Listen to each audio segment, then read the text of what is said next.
Hello friends, Umiya ફૂડમાં તમારું સ્વાગત છે। તો આજે આપણે માવાનો ઉપયોગ કર્યા વગર ટોપરા પાક બનાવીશું। તો આપણે માવાની જગ્યાએ મિલ્ક પાવડરનો ઉપયોગ કરીશું। તો મેં અહીંયા અડધો કપ મિલ્ક પાવડર લીધો છે, અડધો કપ ખાંડ લીધી છે, 1 કપ દૂધ લીધું છે અને 2 કપ ટોપરાનું છીણ લીધું છે। તમે કોઈ પણ તમારી વાટકી સેટ કરીને લઈ શકો। આપણે માવાની જગ્યાએ મિલ્ક પાવડર લીધો છે એ મીઠો હોય છે, એટલે આપણે ખાંડનું પ્રમાણ ઓછું રાખ્યું છે। તમે જો આની જગ્યાએ મોળો માવો લેતા હોય તો તમારે ખાંડ ડબલ કરી દેવાની। તો ચાલો આપણે શરૂ કરીએ ટોપરા પાક બનાવવાનું। તો આપણે પહેલાં એક બાઉલ લઈ એમાં આપણે દૂધ અને મિલ્ક પાવડર મિક્સ કરી લઈશું અને આપણે સરસ પહેલાં મિક્સ કરી લઈશું। તો આપણું આ દૂધ અને મિલ્ક પાવડર સરસ મિક્સ થઈ ગયું છે। જો આપણે ગરમ દૂધમાં નાખશું તો એના ગાંઠા પડી જશે, એટલે આપણે ઠંડા દૂધમાં જ પહેલાં મિલ્ક પાવડર અને દૂધ મિક્સ કરી લેવાનું। હવે આપણે ચાલુ કરીએ ટોપરા પાક બનાવવાનું। તો મેં અહીંયા પેનમાં દૂધ અને મિલ્ક પાવડર મિક્સ કરેલું એ એડ કરી અને ધીમો ગેસે આપણે ચલાવશું। થોડું ગરમ થાય એટલે આપણે એમાં ખાંડ એડ કરી દઈશું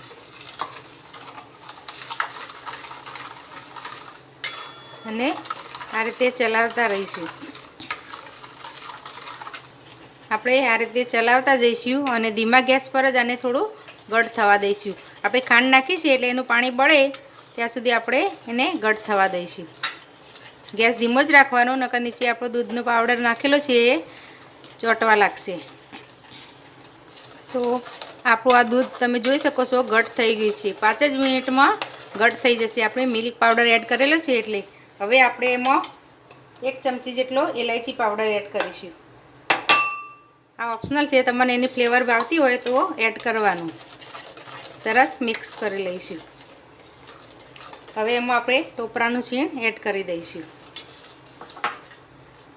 એને પણ આપણે આ રીતે મિક્સ કરી લઈશું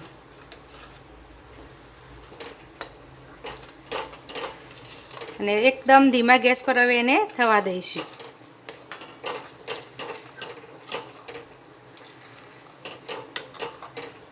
થોડું ઘટ થાય ત્યાં સુધી આપણે આ રીતે હલાવતા રહીશું। તો તમે જોઈ શકો છો 2 જ મિનિટમાં ઘટ થઈ ગયો છે। હવે તમારે ચેક કરવું હોય તો આ રીતે હાથમાં લઈ અને એમ ગોળી વાળવાની। જો ગોળી વળે તો આપણું મિશ્રણ તૈયાર છે, તમે જોઈ શકો છો। તો હવે આપણે એક ગ્રીસ કરેલી ડીશમાં આને આપણે ઠારી લઈશું।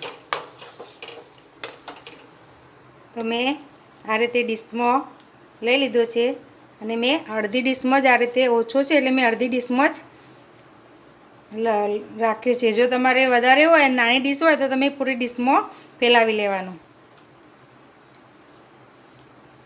આ રીતે ઉપરથી પણ આપણે સીધું કરી લઈશું।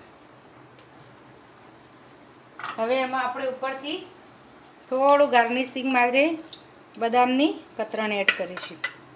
જો તમે કલર એડ કરવા માગતા હો તો તમે યલો ફૂડ કલર આમાં એડ કરી શકો, પણ હું કલર વગરનો જ વ્હાઈટ જ બનાવું છું। આ રીતે થોડું પ્રેસ કરી લઈશું। હવે આને આપણે 10 મિનિટ માટે ઠરવા દઈશું, પછી આપણે એના પીસીસ તૈયાર કરીશું। 10 થી 15 મિનિટ થઈ ગઈ છે, આપણો ટોપરા પાક સેટ થઈ ગયો છે। તો હવે એને આપણે કટ કરી લઈશું। તો આ રીતે આપણે તમારે જે સાઈઝના પીસ કરવા હોય એ સાઈઝના આપણે પીસ કરી લેવાના। આ રીતે બધા પીસ કરી લઈશું। તો આપણે કટ કરી લીધા છે, તમે જોઈ શકો છો સરસ પીસ આપણા તૈયાર થઈ ગયા છે। આ રીતે બધા પીસ સરસ ખોલી પણ તમે ઘી લગાવી છે થાળીમાં તો તમારા સરસ પીસ તૈયાર થઈ જશે અને એકદમ સોફ્ટ એવો આપણો ટોપરા પાક તૈયાર છે। જો તમને આ મારી રેસીપી ગમી હોય તો મારા વિડીયોને લાઈક, શેર અને મારી ચેનલને સબસ્ક્રાઈબ જરૂર કરશો। ફરી મળીશું આવા નવા વિડીયો સાથે। ધન્યવાદ।